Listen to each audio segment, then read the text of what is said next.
Yeah.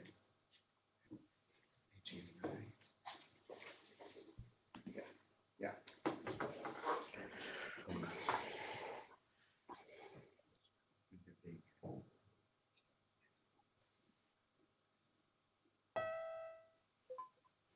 can put on presentation mode. The other. Yeah. Working? Can you see it?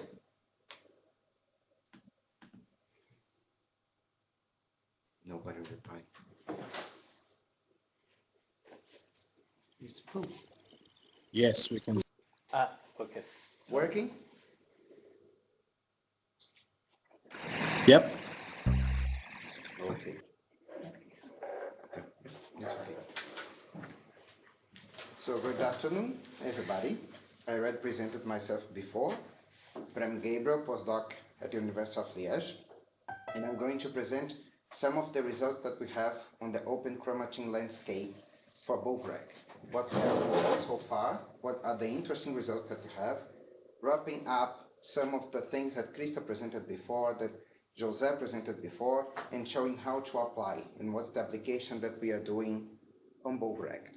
Just very briefly, as Krista mentioned before, Bovreg is a big consortium with more than 20 different scientists in Europe, working together aiming to improve our understanding of cattle genome and also to provide a comprehensive map of functional annotation of bovine genome. It's exactly the point where we are using ataxic data and where we are moving toward.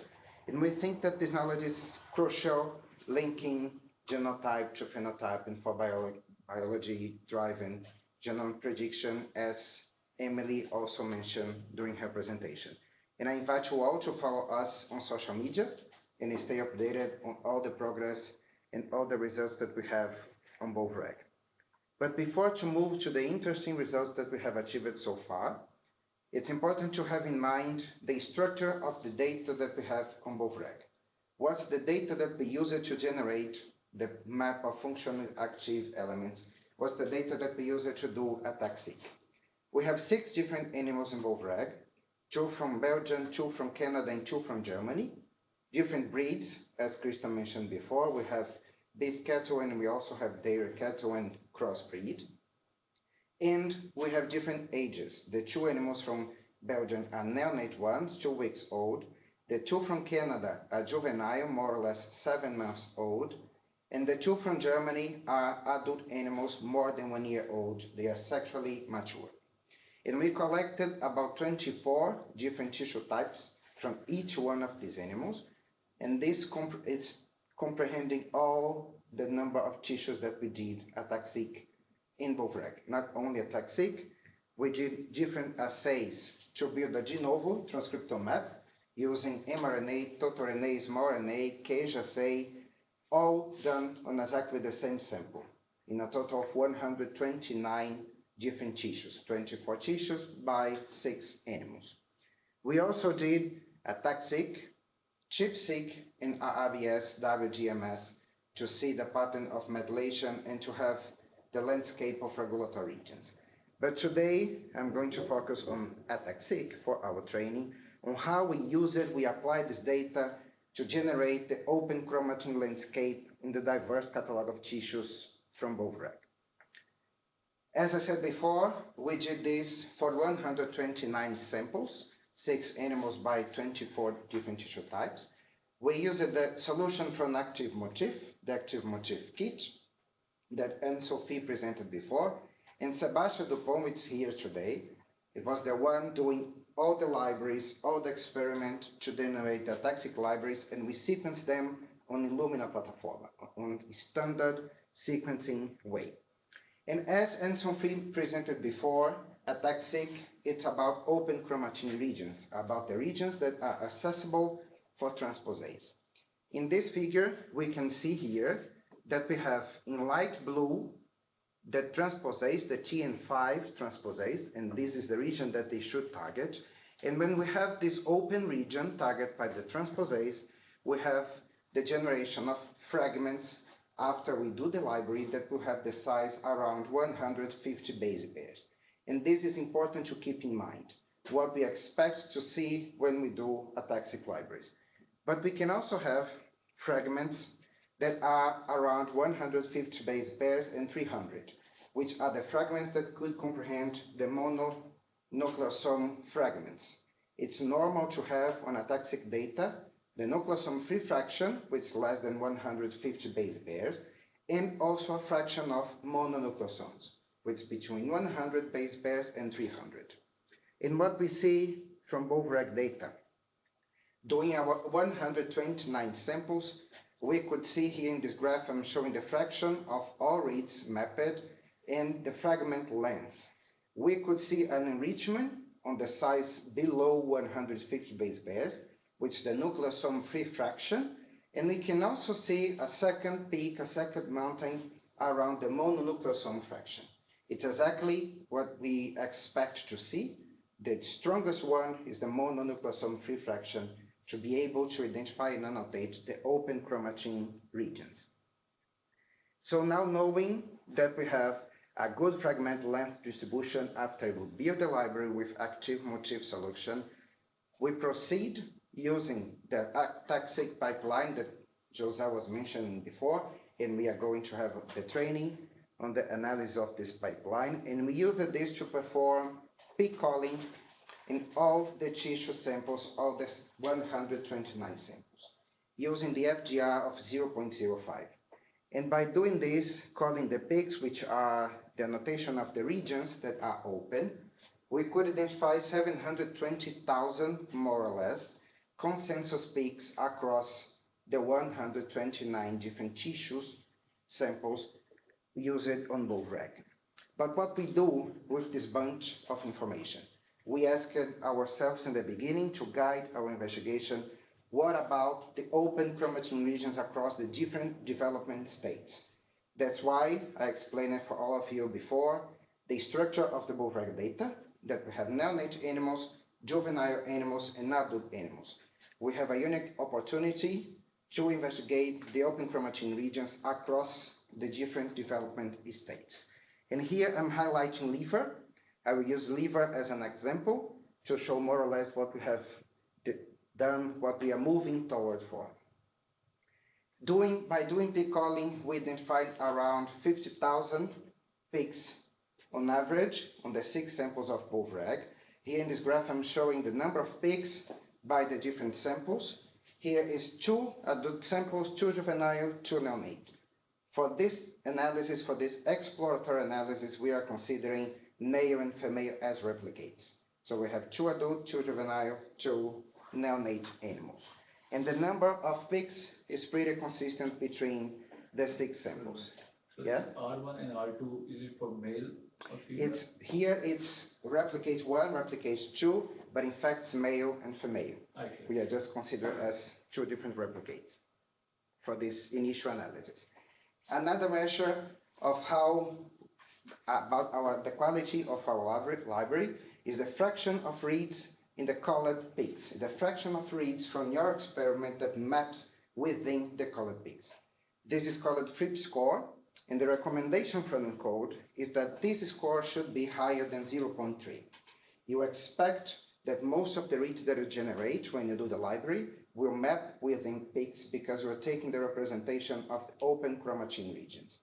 If you have more than 0.3, you have an enrichment of your reads mapping to ataxic peaks. It's what you expect. And we have this for all the 6 samples from Bovrag. And I'm showing here the web page for ENCODE with the recommendation. For those who are starting to do ataxic, it's a good standard. It's a good thing to check because it has all the recommendations about the sequencing, depth of coverage, how you should look at your library, quality control, and everything. It's one very good start point when we're starting to do a ataxic experiment. But moving on the peaks that we call it in liver, we also check at the peak length distribution on these 6 samples, and we could see that it's pretty consistent between the 6 samples and also within the replicates, male and female, and also the fold chain distribution, which here represents how strong is your peak compared to the background. If you have a very high number of reads mapped to your peak, you have a strong peak, you have a high fold change compared to the background. So we could see that again is pretty consistent between the 6 different samples, and also the FDR distribution with the Q value that we call for each peak. So based on this, we could see that overall the peaks detected are in good quality, and they are pretty consistent between the replicates for this example of liver that I'm showing here. And using these peaks, which is pretty consistent between the 6 animals, we investigated the peak location relatively to the annotation that we have. And to do so, we used the de novo transcriptome atlas from Bovrag, the one that I mentioned in the beginning. To build this de novo transcriptome atlas, we used mRNA and total RNA data, which were performed exactly on the same samples. And in addition, we also have CAGE to identify tags for TSS and TSS enhancer that Mazdak did all the analysis in the group of Emily Clark. And using this approach and putting everything together, we could annotate around 47,000 genes on bovine genome, which already represents an improvement when comparing to the existing annotation of Ensemble and NCBI. On this first graph that I'm showing here, the peak location relatively to the annotation, I have the percentage of each feature, exon, intergenic, intron, promoter, TSS, termination site, and unassigned. And we can see that the huge proportion are in intronic regions, followed by intergenic, promoter TS, followed by promoter TSS and intergenic regions, which is more or less the pattern that we know, that's known from the literature and we expect. And we also investigate the distance for the closest gene around the annotation of these peaks. And we could see that the vast majority are less than 2 kb distant from the closest gene, which is also what we expect if we think about promoter regions or enhancers that are close by the TSS from the annotated genes. So we know that we have good quality peaks on the 6 liver samples, and related to the genomic features, they follow what we expect, and we bring back the question that I did in the beginning. What about the open chromatin regions across the different stages, the different ages that we have in Bovrag? To try to answer this question, or to start to play with, we did differential accessibility analysis using GSeq and the consensus peak that we call it liver. And here I want to remember the structure that we have. Assuming male and female as replicates, we have 2 replicates neonate, 2 replicates juvenile, and 2 replicates adult animal. So we did a comparison on the first scenario, comparing adult animal versus neonate animal. The second scenario, comparing adult animal versus juvenile. And the third scenario, comparing the juvenile animals with neonate animals. And what we see when we do this comparison. On the first scenario, comparing adult liver versus neonate liver, we have 1,642 differentially accessible regions detected when comparing both.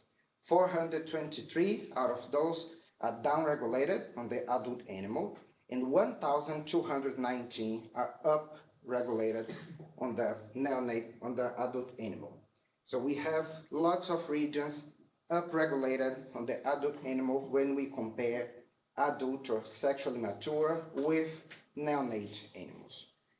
When we go for the second scenario, adult liver versus juvenile, now we have only 48 differentially accessible regions with FDR less or equal to 0.01.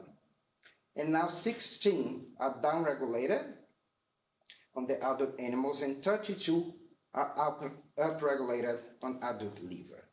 And we can see that now we don't have a huge difference when comparing adult with juvenile, as we see when comparing adult versus neonate.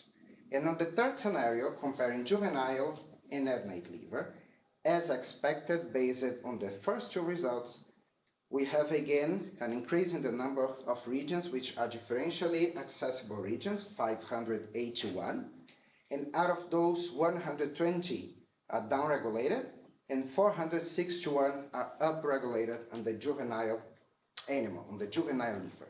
So what we can conclude based on these three scenarios that we compared, we have a greater number of open chromatin regions which are upregulated on adult liver when comparing to younger animals, juvenile and neonate animals. And based on the open chromatin data that we have generated here, adult liver and juvenile liver are more similar when we compare with neonate. We really have a difference from the neonate animal. As expected, we are just exploring this data. But here we can already say and highlight the importance of having diversity, the importance of having different ages when we do the functional notation of the bovine genome. There is a recent paper on Nature Genetics talking about the missing diversity in human epigenomic studies. And if we have missing diversity in human, we can imagine how much we have missing in bovine and other livestock species. And I'm also showing three different recent papers on functional notation of cattle genome. And they are also relying on adult animals most of the time, samples collected from the same animal, less diversity. I'm not saying that this is not good quality, this is important for the field, but we just want to highlight that it's very important to have diversity. As I was showing before, from the comparison between adult liver, juvenile, and neonate liver. To highlight and to show a little bit more about the importance of having diversity, I'm going to show the two top examples when we do the comparison between adult liver and neonate liver regarding to chromatin accessibility, which are the two peaks that I'm highlighting here. The first one, which is downregulated in adult liver, it's in fact an ataxic peak that was detected only on the neonate animals. Here are the tracks from both reg animals. I have the two adult liver samples, two juvenile samples, and two neonate. We could see that this peak was only detected on the neonate animal, not in juvenile and adult liver. And this is a liver-specific peak. Here I have a subset of different tissues from both reg, from animals with the same age, and we could see that this peak was only detected in liver. As we discussed before, it's really important, if you have different levels of data, to overlay and try to understand what is happening in this region. What is the annotation of this region? And we try to do so. We overlay ChIP-seq data that we have generated exactly on the same sample, and we could see in blue the presence of ChIP-seq peak from A3K4 methylation 1, and in red is the ChIP-seq peak for A3K27 acetylation, which are the two stone marks that indicate active enhancer. So here we have a perfect match from the ataxic peak with ChIP-seq data indicating active enhancer. And this active enhancer is expressed as strong on the neonate animal, not on juvenile, not on adult animal. So it's already one thing that we are contributing to the annotation, since this peak is probably not included on the current status of the functional notation of bovine, since they are using most of the time adult samples to do so. On the second example, it's a peak that is upregulated on adult liver. It's again a peak that is detected only in adult liver. We could see fear reads mapping on the juvenile animal, which is more similar to adult animal from the comparison that we did, but not enough to call as a peak on this position. So this peak is mainly represented on the adult animal. It's again liver specific, and when we overlay with ChIP-seq data from the same sample, we have the ChIP-seq signal for A3K4 methylation 1, but not for A3K27 acetylation. So this indicates that we have a poised enhancer on this position. And this poised enhancer is differentially accessible when comparing neonate and adult liver. Even considering that this region, it may be included on the current status of functional notation of cattle, we are already contributing to the knowledge of how these open chromatin regions evolve or contribute to the regulation and contribute to the understanding of the epigenome for bovine, including the different ages, having diversity on the data set. And what are the perspectives, what we are moving toward on BovReg? We wanted to build a multidimensional functional notation of the bovine genome, as Krista also presented before. And to do so, we wanted to integrate ataxic data with RNA-seq, ChIP-seq data, with the different levels of data that we have generated on the same samples, predict the different chromatin states, and expanding, by doing so, the repertoire of regulatory regions. But plenty of different papers already did that. They already used ataxic, ChIP-seq, RNA-seq data to be able to predict the chromatin states. Here I'm using one example in pig, where they already did that and predict the chromatin states. So first of all, it's interesting for BovReg to do so and to have this well-defined and contribute to the field and put together the different knowledge to do the same, but not doing the same, adding diversity, which I'm repeating all the time to stress out the importance of having diversity on the data set and have the more comprehensive as possible functional notation of the bovine genome. And I also want to mention one example that Krista mentioned before on her explanation. We are also doing an open chromatin catalog on embryos, blastocysts, where we have two different experiments in BovReg. One where we have heat stress and the other one metabolic stress. On the heat stress, very briefly, Krista explained this. We have semen that was sperm that was collected from bulls in different conditions, winter and summer, and we wanted to compare if we have a putative effect on the epigenome, the environment effect on the epigenome of these embryos. And on the second one, these embryos, we have the control and the different treatments to mimic some stress condition that we have post-puberal in dairy cattle, where it's adding fatty acids to see if we have this metabolic stress and the putative effect on the environment effect on the epigenome. And just to have a very brief idea and very good perspective, it's very difficult to work with this kind of samples. As Anne-Sophie was mentioning before, we need at least 50,000 cells to start a ataxic protocol. And in this experiment, we can do pools of samples, pools of embryos on the two different stages that I'm showing there, but then we can have only 5,000 blastomeres, more or less. We have 5,000 cells as input.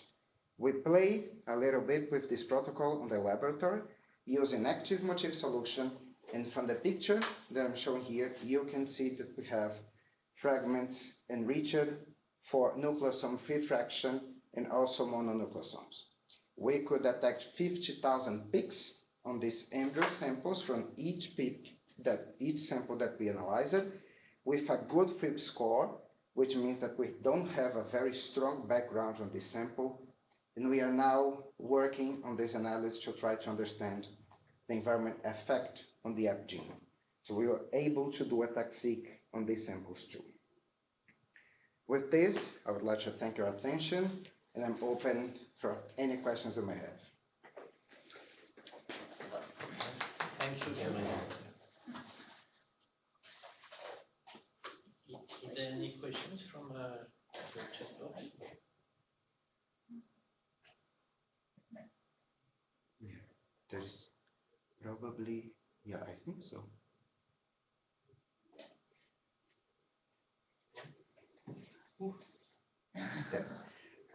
How do you account for the effect of different breeds? Yeah, that was a good. This, was going wait, what's the question? How do you account for the effect of different breeds to assess Yes. different chromatin Yeah. accessibility? This is a really good question. Yeah. We do not account for the moment. We are in this comparison. I'm just using the two animals from different ages, but we know that breed could have a confound on this. We know, we are aware of. We are not adjusting for this. The idea here was just try to understand if we have the difference. and how these different could contribute and account for. But for sure, breed is one effect that will be there from everything. One way will be there is already some public ataxic data for bovine tissues, and I'm sure for liver, and probably it will be nice and adult, as you said. So it will be nice if you see the same or overlaps of few peaks with another breed. I think with this Holstein Charolais for adult, and see if you see how much is overlap between these two different breeds for same tissue. Yeah, for the one upregulated in adult, yes. We are also planning to use public data to support, but not to do the annotation, because as Krista mentioned before, one asset of Bovrag is that we did different assays exactly on the same sample. Yeah. And this could really help to refine the position, the core of the peak across the samples. But to support the annotation that we have, indeed, we want to use the ataxic data. But if I'm not wrong, the public data is not on hosting. It's no, not. No, it's Yeah. Hereford. Yeah, it's Hereford. So, but this is when it will be another breed. So Yeah. if you could see that you have a very nice overlap, I won't say 100%, but a very high percentage of overlap between two different breeds, Yeah. it will be a way to, well, it's small numbers, a small number of samples, but maybe it can give insight that probably it might be conserved across breeds. And another way will be to look also if you have EQ terms within these genes or regions. Yeah, we are doing so. We are planning to do, together with Krista. Krista is the leader by doing the KPL and everything. We are planning to integrate too. And I think there's another question. The first question was, how do you know that the predict enhancer belongs to the proximal gene? Not necessary to the proximal gene. We just know there is a predicted enhancer based on the ChIP-seq and ataxic signal. And for the moment, that's it. We know there is a predicted active enhancer on this position, or poison enhancer, or so on. But we are not saying anything related to the position of the gene yet. We could have some clue with high C data, for example. Or with the expression data. Yeah. You could see if there's correlation. But this is another step to overlay this data. We are not there yet. How much is the cost of this analysis? Depends, the assay or the bioinformatic analysis per se.